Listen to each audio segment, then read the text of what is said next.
And he's back. It's Matt Mervis of the Chicago Cubs, first base prospect who, I guess since the last time we talked, Matt, you hit 29 homers, and that's not including the Arizona Fall League, and you went to double, triple, and did really well in triple. So congratulations on an unbelievably amazing year.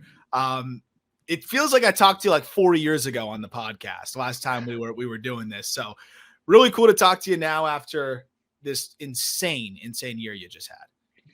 Thank you. Yeah, I'm happy to be back on the podcast. I mean, the first time we did this, that night I got called up to AA, so I think there's some good luck involved here. I got my shirt on, so I'm appreciative of you guys and what you do. So I'm happy to be back on here.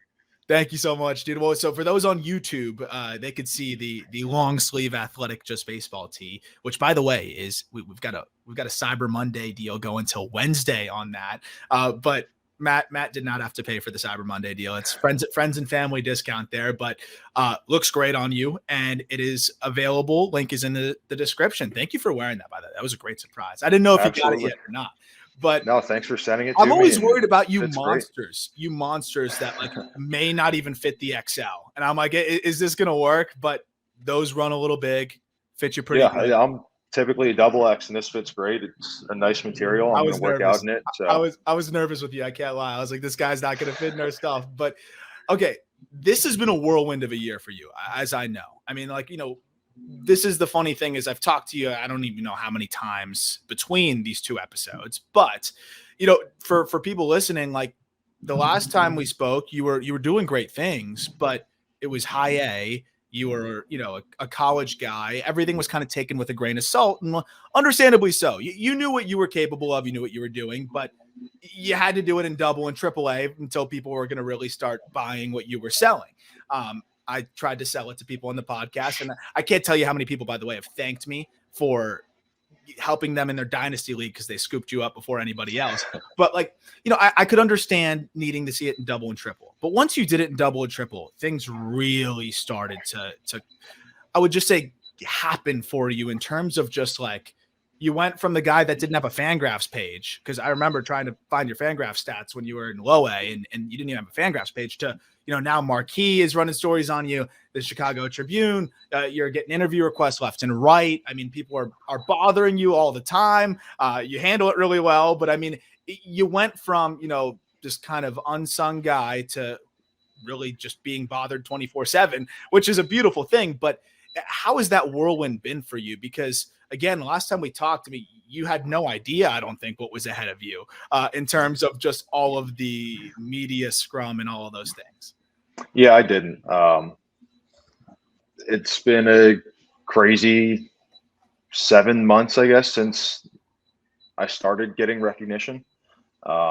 And you were the first to, have me on a podcast and talk to me and kind of put my name out there. But since then, it's been like, I mean, I had some in double A, and then, like you said, once I got to triple A and started hitting well there and holding my own, then, I mean, it probably could have been 3 times a week if I wanted it to be, hopping on a podcast or doing an interview or some sort of media appearance. But it's been strange. I mean, I came into the year, and like you said, I was 24 in high A.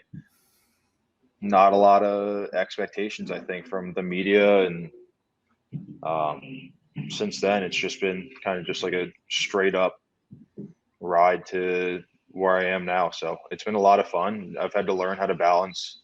I don't want to do a million interviews and then not have anybody to talk to after that, or I don't want to put people off to the point where I'm being disrespectful. So it's kind of finding a balance between how many people I want to talk to and how often I want to talk to them. And just, I mean, it's fun. I appreciate everybody that wants to talk to me. So it's a weird mix of emotions and time management.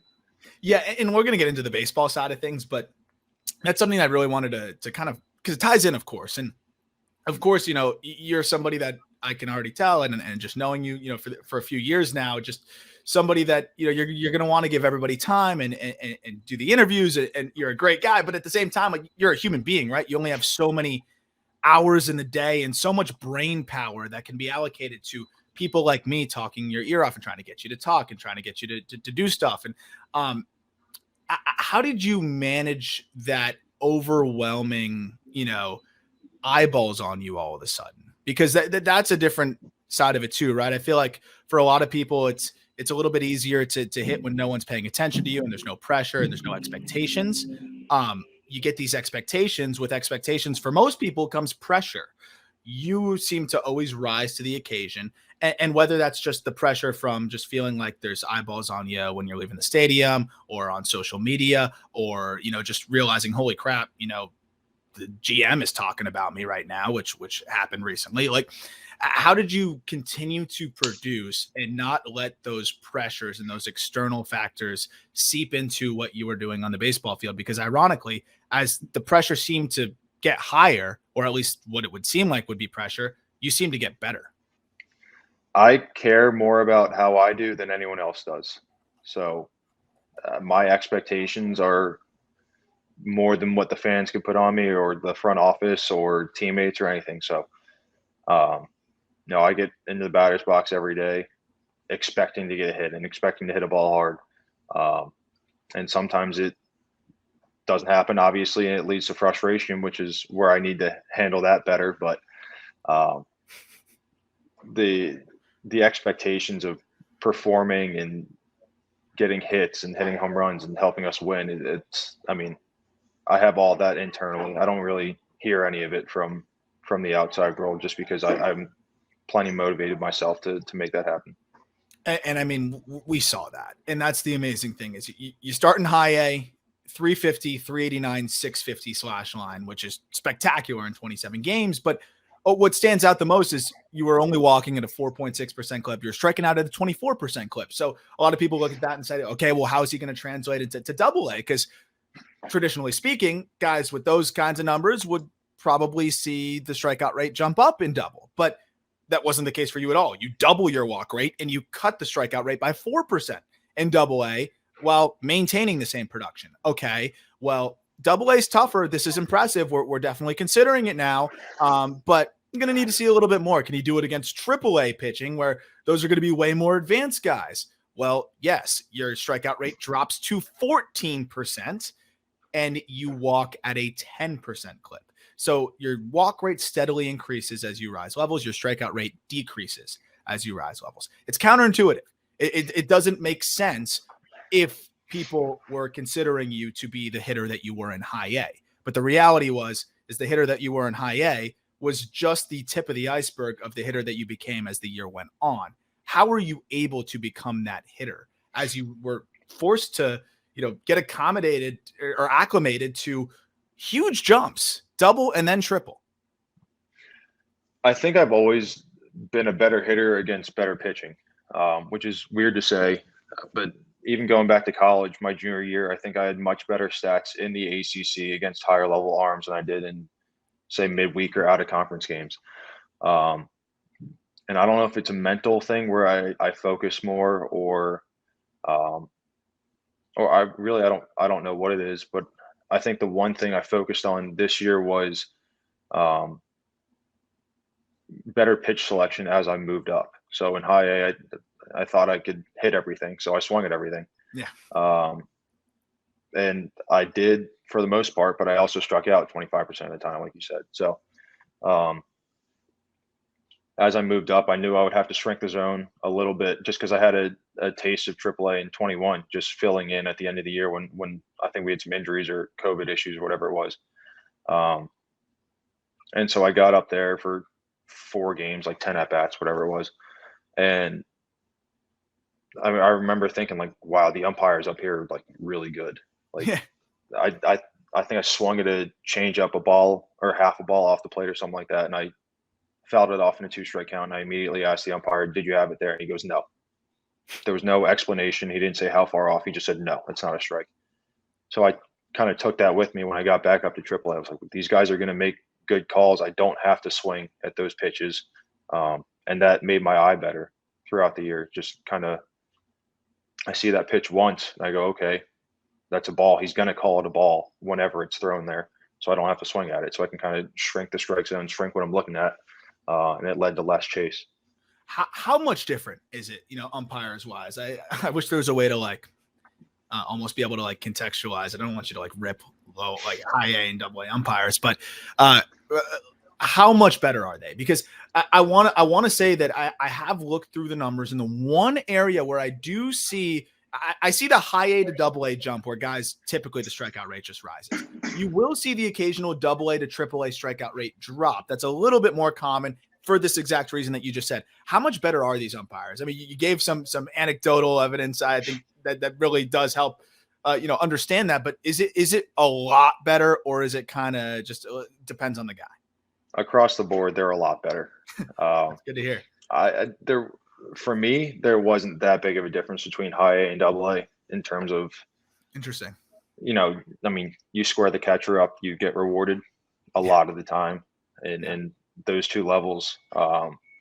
In triple A, most of the guys were better about, calling the ball, like the pitch, a ball or a strike, rather than how the catcher caught it. So there were a few that still got fooled once in a while, but that happens, and it happens in the big leagues too. So there was a big difference, and it definitely made my job a little bit easier, just trusting that I wouldn't get punched out on a slider down or a change up a ball off or something like that. So you have this year, and then you go to the Arizona Fall League, where I know you were definitely feeling the length of the season as any human being would, because you had never played more than 70 something games in a year. What do you think the maximum was? Maybe 100 if you added the Cape in. I think probably last year was the most I'd ever played, and even then I only got 300 something plate appearances. And what did you think you got this year? Like 6 something? I think I got to 650 in the Fall League. So I mean, this is on one side of the coin. It's great because the expectation is you're in the big leagues early next year, and you've got a whole marathon to run. So, now you have a little bit of that understanding of what your body's going to go through. Fortunately, knock on wood, you stayed healthy and you stayed on the field all the way through. What were some of the biggest physical challenges? Like, what did you feel as you started to get towards the end of the season, and then you started to get towards the Arizona Fall League, where you hit there as well? I think over a 900 OPS. I mean, that wasn't really surprising. If you're going to hit in double and triple, you're going to hit in the freaking Arizona Fall League. But you were definitely feeling it physically when I saw you out there. You're like, man, like it's the one thing you said. I hope it's okay if I mention this, but it made me laugh. Is you got a day off, and you're like, I got a day off, and I woke up the next day and I still felt tired and crappy. Like that kind of put it perfectly. It's a marathon, man. And everyone says the same thing. I talked to 20 guys that all said the same thing at the end of the year. What did you really feel body-wise at the end? And how did you kind of push through it? Because you still raked. It was just recovery wasn't happening. Like you said, I sat a day, and just from sitting on the bench for 3-4 hours, my legs locked up, my hips felt terrible the next day. And I just wasn't like during the season, I didn't do a ton of recovery work. Just because I didn't have to. I would play a game and I would wake up the next day and feel fine. And I could do my little routine when I got to the field to loosen up. And I'd be good to go. And then probably with 2 or 3 weeks left in the AAA season, my body started not recovering as well. I tried cutting back on lifting, which I'm not sure was the right decision. I was going about twice a week for almost the entire year. And I think I went to 1 lift a week with about 3 weeks left. And I think that might have contributed to not recovering, whereas I thought I would recover better by not doing that. But yeah, just my lower body, hips and knees mostly, would just be sore, locked up a little bit in the morning when I woke up, and would have to do a little bit extra pregame to loosen them up, and then start doing some contrast baths, some hot tub, cold tub after games, some like the Normatec leg sleeves to try to increase blood flow, stuff like that, to try to loosen them back up. How'd you keep hitting though? Is you had those days where maybe you didn't recover the way you wanted to, as all players do. You hear so many stories of major leaguers, the day they were sick or just felt horrible and end up having a great game. But, you did it all year. And that's the thing that really stands out to me, right? Is what you did over the course of the entire season consistently. What would you attribute that consistency to? With all of the variables, whether it's the level you're playing, the pitchers you're facing. You get to AAA too. It was so weird. I checked the box score and like you're facing like we're gonna go through some of the video. You're facing like Jarrell Cotton. I'm like, dude, I watched that guy pitch like for the last like 10 years at the big league level, and you're hitting homers off of Jarrell Cotton. Like it is a lot of variables around you. How did you remain so consistent? I think it goes back to my expectations. I don't care if I'm facing a guy that throws 87 in high A or a guy that throws 97 in AAA. I expect to put the barrel on the ball. That's what I train to do all off season. I talked to Darius Hill a bunch about this. Nobody trains to walk in the off season. We want to hit. We work on our swings. The goal is to hit and to hit the ball hard. So I don't care who I'm facing. The best pitcher I ever faced is a tall hack attack. Nobody squares that thing up. So if you're a person that I can time up with my swing and see the ball better out of your hand than off that machine, then I expect to hit the ball hard off you. So it's just mentally, I get in the box expecting that to happen and making it happen. So I think it just goes back to that. Do you think you have to have that kind of confidence to play professional baseball, right? Like, to someone who maybe doesn't follow the sport, they may not understand that like you that's the attitude that a lot of the best hitters have. I don't know if every, successful major leaguer thinks that way when they get in the box. I haven't had the privilege to speak to every single one of them, but it's such a difficult game. Do you feel like you have to have that mentality to succeed? And at what point did you fully adopt that mentality? Yeah, confidence is huge for me, and I think for probably every hitter. But I think guys show it or have confidence in themselves in different ways. Like I just said for myself, I get in the box expecting to hit the ball hard.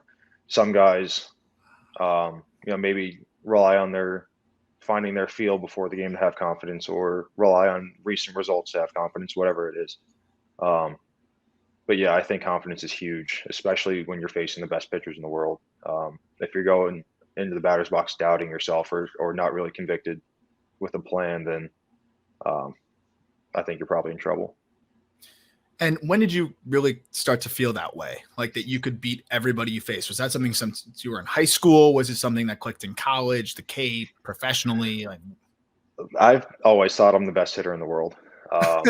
Yeah, it's obviously it's not true. There are Mike Trout. I would watch in high school. I'd watch Mike Trout taking that bat, and obviously on TV, hitting looks so easy from that behind the pitcher angle. Everything looks straight. Sliders don't look sharp. So I'd see Trout take a bad swing. I'm like, what's this guy doing? Like, I was like the casual fan, just kind of like, what are you swinging at? Exactly. But I would think about myself in the batter's box. Like, I would have crushed that pitch. So obviously not true in a lot of scenarios, but even going back to college, we had Conine went in the second round, and Jimmy Herron went in the third round. I was like, I'm just as good as these guys. Like, I want to be on the field. I want to prove that I can hit. So I've always had that confidence. And then this year, it came in phases. So the last 2 weeks in high A, it was a 2-week homestand. I hit really well. I think the last week there, I hit like 500 for the week. And by game 4 or 5 of that series, I was like, I'm just gonna get 2 hits today. I kind of showed up. It was the same thing in Cape Cod when we were all really hot at the end of the season. It was, you show up to the field knowing that you're going to get hits, and that just allows you to focus on the pitch instead of trying to work on certain things or hit mechanically or something like that. Like, you just know that you're going to hit well, so you just trust it and swing at the right pitch. And then AA came a little bit later on. I had a good first week, struggled a little bit the second week, and then I think after that I probably got really confident again. AAA, first weekend in AAA, hit a home run off a big leaguer. And so I lost it a little bit. Didn't lose confidence, but lost the feeling of my swing a little bit towards the middle. And then actually saw Mike Roberts in Indianapolis, which is the week that I didn't feel great. So I was disappointed. I wanted to play well in front of him, but the week after that, I started hitting well again and felt really good in the batter's box. So it came back. And Mike Roberts, for those who don't know, probably a big reason why you decided. I mean, there was a lot of variables, but one of the reasons why you ultimately signed with the Cubs, right? Mike Roberts used to be, part of the Cubs organization, and I would say an advisor, right? But also your coach in the Cape Cod League, which Mike has coached so many big leaguers, and of course the father of Brian Roberts. Question on, and we will briefly touch on the struggle because there's so much good to talk about, but you talk about this mentality, and I couldn't help but wonder, how did you have that attitude, or did you feel like that attitude kind of disappeared from you for a little bit when you struggled in 2021 in low A? Like you talk about feeling like you're going to get hits every time you go to the field, feeling like you're one of the best hitters, if not the best hitter on the field, when that wasn't happening for you. In low A in 2021, where were you at, mentally at that point? I was confused, is how I would put it. I still knew that I was a really good hitter. I knew that I should be hitting the pitches that I wasn't hitting. So it was like I kind of couldn't figure out what was going on. I didn't feel good mechanically the whole year. And I tinkered way too much. Mm-hmm. So I kind of knew that a lot of it was my fault. Like reflecting after the season, I realized that I got in my own way. I didn't just let myself hit. I was too mechanical. So during the season, I was frustrated and confused. I didn't lose confidence because I still saw the ball well. I still knew that I could hit all of those guys, and definitely swung too much. Like I mentioned earlier, I was swinging a ton in high A. I did the same thing in low A just because I knew I could hit everybody there. But the confidence never wavered. It was just kind of started searching for things mechanically. No, makes sense. And when you do that, you end up getting kind of lost in between a bunch of different feels and a bunch of different moves. And it's hard to repeat when you're changing. So I can totally understand that. And you found what works, you stuck with it, and you always talk about simplifying. And that's something you've said in a ton of interviews, and something that you can very much see in your swing as the season went on. What was the moment that you realized, like, holy shit, I'm doing this? You talk about maybe hovering off a big leaguer on triple. Was it something that clicked in double? Like, again, you knew that you always had this, but when did it really click that, like, it's happening and I'm on my way? Again, a couple different points during the season.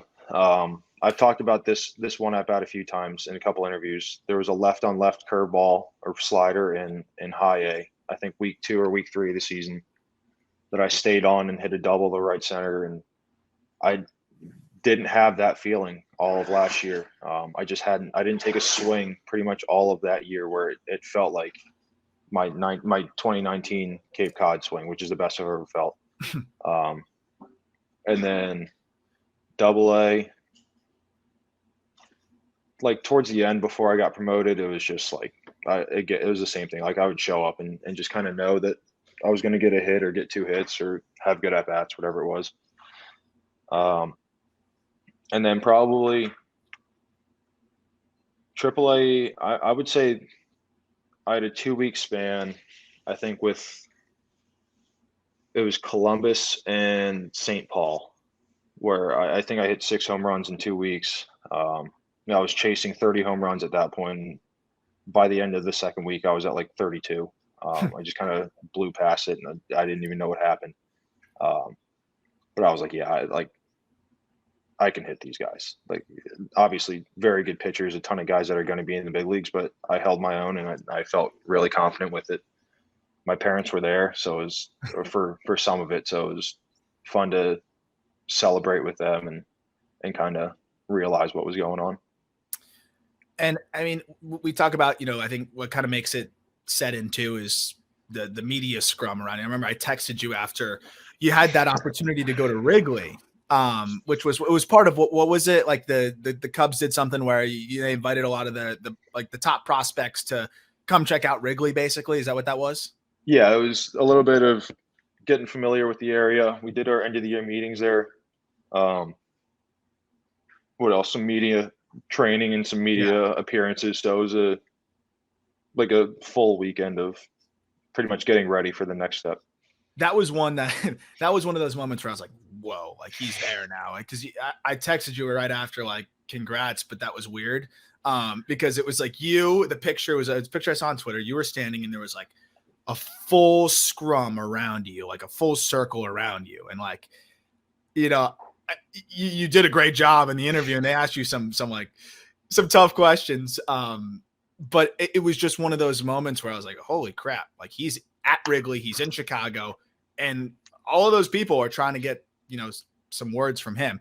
What was that experience like at Wrigley though? I mean, you get a taste of, what you're hopefully going to experience very soon. I almost feel like it's a tease to a degree because I know that you don't have to say it. I know that you felt like you could have been there at the end of last year. I felt like you could have been there at the end of last year, but obviously there's a lot of things at hand. It's a business and there's a lot of decisions have to be made that are out of your control. And it's not always just play well, get promoted. I wish it was that easy. How much of a motivator was it to be there? Because you're getting a taste of it. You're seeing guys that you're hoping to be in their shoes months from now, not even a year, months from now. But it still probably seemed a little far away because you're in the stands watching the game. So like, what was that dynamic like? I just found the whole concept very fascinating. Yeah, I think you nailed it. It was definitely a motivator in the sense that like it was a full stadium. Obviously the Cubs were out of contention. It was the last home series. But a full stadium, obviously the crowd was crazy. The team played really well. And so the fans appreciated that, I think. And it was Hayward's, Yeah. I mean, I don't know if send off is the right term for it, but he got his ovations on the field. So it was unbelievable to watch 30,000 plus people give him a standing ovation and for what he's done for Chicago. And it was kind of not disappointing because I had accepted at that point that my season was over, but my opportunity to get called up was over. So the fall league after that, but yeah, I wanted to be out there. And so kind of learning about Chicago and learning about Wrigley and the media stuff was great. But yeah, I'm excited to actually go there and play and live it and experience that. What stood out to you the most about Cubs fans? They know who we were. I Yeah. mean, we had a group of prospects sitting and people were coming up to us and saying congrats and asking for autographs and stuff like that. And not just in the stadium. Like we would walk to the field in the morning and we would have people saying there like, hey, Matt, can I have a picture with you? Like, how did these people know who I am? Yeah. But I mean, they're like you. I've talked to you about this the whole year. Cubs fans are crazy in a good way. They're dedicated. Mm-hmm. They love not only the Cubs but the Cubs system and the organization. So that was fun to experience. But I was a little shell shocked at first. I don't think there's a fan base more educated on what they've got. We talked about it than the Chicago Cubs. It is really amazing how in tune so many of these fans are with the system. Wrigleyville, unbelievable place that, yeah, I think already now at this point, you could not walk through there without getting mobbed, which is crazy because I think with some other big league teams, you could probably walk around the stadium and I don't know if anyone stops you as a current big leaguer for some teams. So it just kind of shows you how passionate these Chicago Cubs fans are because there's a lot of prospects that they all know. And the system has gotten really good. And I want to wrap up kind of with the last couple minutes here of just kind of what we have to look forward to here, right? Which is the Cubs are in a very, very, I would say, I wouldn't say it's like I'm trying to find the right word for it, but it's a very transitional phase in where the franchise is at in a good way. They've built sustainable depth, I think, through the farm system. It's vastly improved, whether it's through the development of guys like you versus just good trades that they've made and strong drafting. But also at the big league level, we started to see some more talent make their way there, and they're getting an idea of what they've got. And all reports kind of point towards them spending money in certain spots to add some veteran talent as well. The future is extremely bright, I think, in Chicago. And Jed Hoyer just said that, you're a big part of that future. What are you looking forward to most with the Chicago Cubs and eventually getting that opportunity? We hope it's opening day. If not, I assume it'll be shortly after it should be opening day. And that's me saying that. What are you looking forward to most with the Chicago Cubs and really being a part of what is a team and a franchise that I think is heading in a really good direction? Yeah, it's a historic franchise. Obviously, it's the Chicago Cubs. When you think about baseball and the beginning of the MLB and all that stuff, you think about the Cubs. There's Wrigley Field. There's the crazy fan base, like we just talked about. Um, and I want to be a part of the next group that goes and wins World Series there. Um, you see how much love the 2016 guys get still, and Forever. obviously forever. I mean, they brought a World Series to Chicago, which hadn't happened in over 100 years. So they're always going to get their love, which is well deserved. Um, but I want to be part of the next group that goes and wins. And I've gotten close with a lot of the guys that were on that Wrigley trip at the end of the year, and obviously guys that I spent time with in low A last year, and a lot of the same group in high A this year. So I want to make it up to Chicago with a lot of those guys, and just keep playing with guys that I'm friends with, guys that I have good relationships with, and hopefully we can all win together.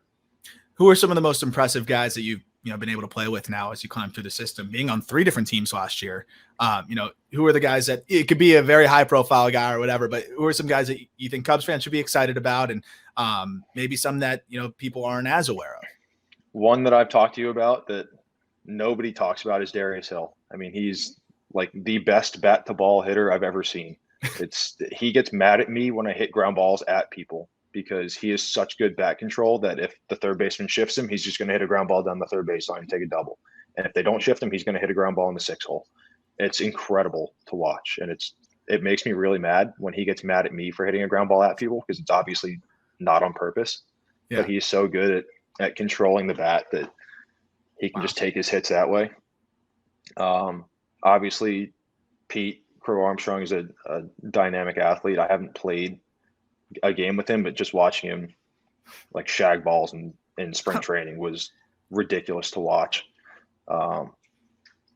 Canario, Brennan can really impact the game on both sides, both really good outfielders. A lot of really good middle infielders. I mean, guys that I watch when they take ground balls and try to figure out how they always get themselves to a perfect hop and like an easy play.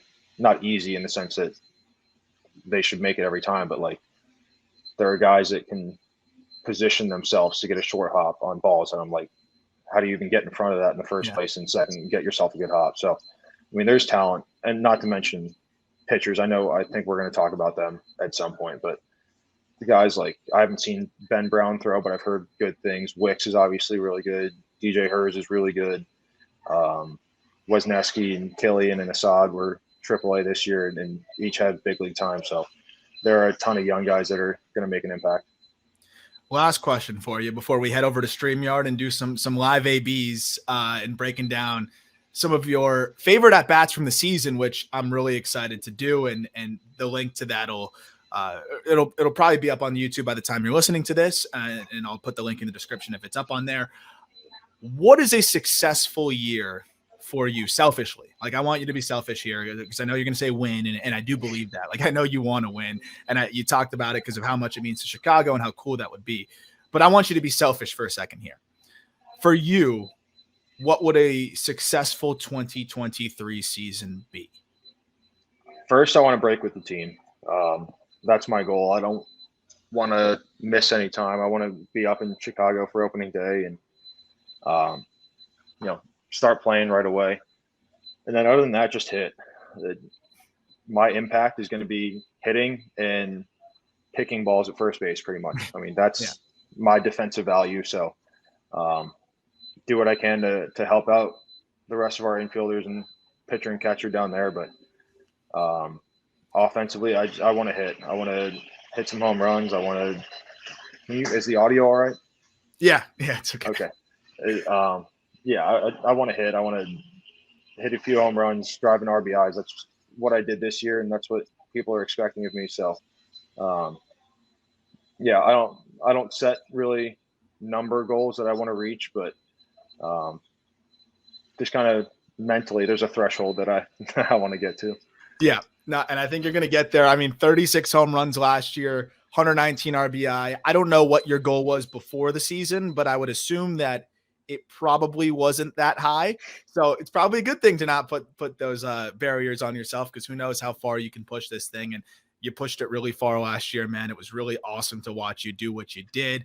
Really excited to see what you're going to do next year, and see you break into the big leagues and go from there. But again, congratulations on an awesome year. Excited to break down some of those best at-bats with you in a minute here. But thanks so much for taking the time to hop on the podcast, man. I think next time we talk, hopefully you'll be in the show. Thanks a lot. I hope so.